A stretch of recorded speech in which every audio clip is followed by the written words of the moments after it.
खुशामदीद मेरे चैनल पर। आज मैं एक ऐसी डिश लेकर आया हूँ जो हर कोई पसंद करता है लेकिन घर पर बनाने से डरता है। जी हाँ, बात हो रही है मोमो की। अक्सर लोगों की यही शिकायत होती है कि घर पर मोमो ठीक से तैयार नहीं होते, खास तौर पर शेप देने में मुश्किल आती है। और जो लोग हिम्मत करके बना भी लेते हैं, इनकी शिकायत होती है मोमो अंदर से कच्चे रह जाते हैं या फीके लगते हैं। आज मैं आपको ऐसी ट्रिक बताऊंगा कि ना शेप का मसला रहेगा ना जायके का। और सबसे अच्छी बात, इस रेसिपी में आपको मुश्किल डो बनाने की जरूरत नहीं, बस सादा सी बॉल बनाएं और मोमो तैयार। आज मैं अपने बोलने की रफ्तार थोड़ी तेज रखूंगा ताकि तमाम चीजें इस वीडियो में कवर कर सकूं और आपका कीमती वक्त जाया ना हो। तो चलें शुरू करते हैं।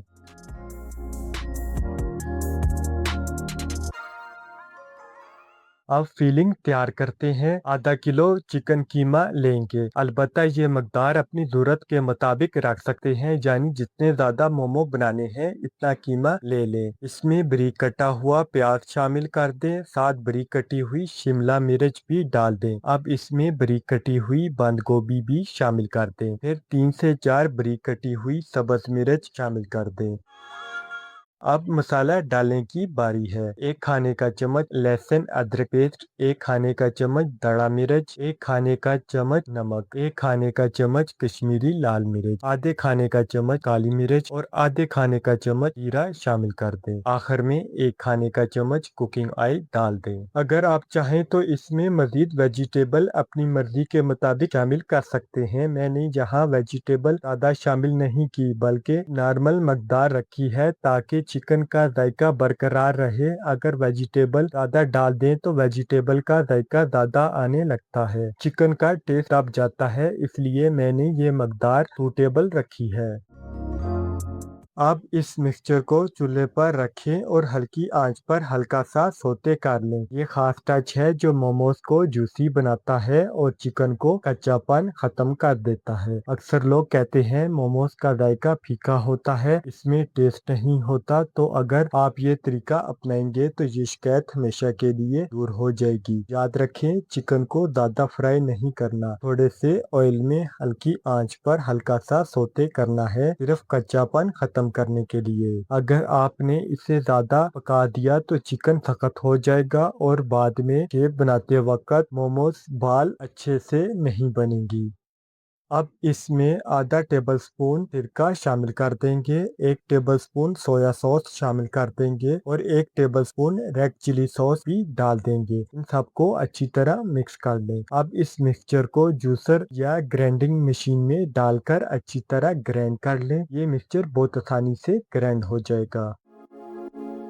मिक्सचर ग्राइंड करने के बाद इसमें आधे खाने का चम्मच कॉर्नफ्लावर शामिल कर दें। ये इसलिए डाला है ताकि मोमोज बनाते वक्त टूटे ना। अब इस मिक्सचर से मोमोज तैयार करेंगे, बिल्कुल कोफ्ते जैसी शेप में। साइज ज्यादा बड़ा ना रखें, बस नॉर्मल साइज में बनाएं।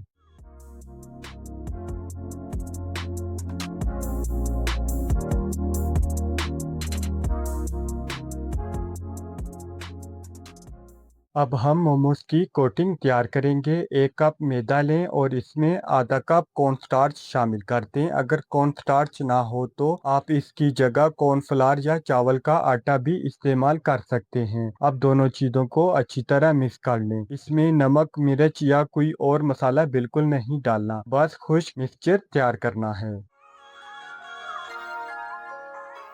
बॉल कोटिंग रेडी है। इसके अंदर अब हमने बॉल्स को डालना है और अच्छी तरह से इन्हें कोट कर देना है। एक वक्त में इतनी ही बॉल्स डालें जितनी आप आसानी से हैंडल कर सके। मैंने यहाँ 4 डाल दी हैं और हाथ से मैदे वाले मिक्सचर में इन्हें हर तरफ से अच्छी तरह कोट कर दें। अब अलग से यहाँ बिल्कुल ठंडा या पानी रखा हुआ है और स्ट्रेनर की मदद से इन बॉल्स को इसमें डालना है और फौरन से निकालते जाना है। ज़्यादा देर पानी में नहीं रखना और फौरन वापस इसी मैदे वाले मिक्सचर में डाल देंगे। ये काम आपने जल्दी से जल्दी करना है ताकि कोटिंग पानी में उतर ना पाए। अब दोनों हाथों से अच्छी तरह हर तरफ से कोट करें। देखें ये कोट होना शुरू हो जाता है। इस बार थोड़ा ज्यादा वक्त लगाएं ताकि कोटिंग मोटी और बराबर हो जाए, यहाँ तक कि ये गोल और सफेद नजर आने लगे। जब कोटिंग अच्छी तरह हो जाए तो इन्हें स्ट्रेनर से उठा लें और दोबारा से ठंडे जग पानी में डालकर फौरन निकाल लें। ये स्टेप बहुत जरूरी है,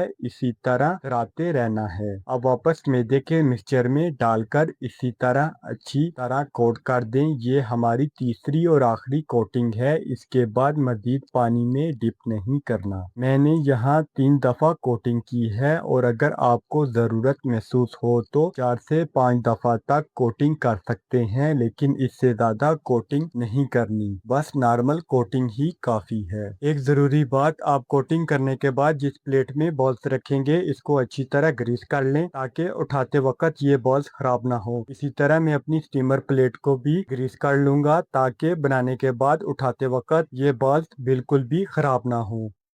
अभी मैं स्टीमर में एक एक करके बॉल्स रखता जाऊंगा और कैप देकर रखूंगा ताकि ये अच्छे से फूल सकें।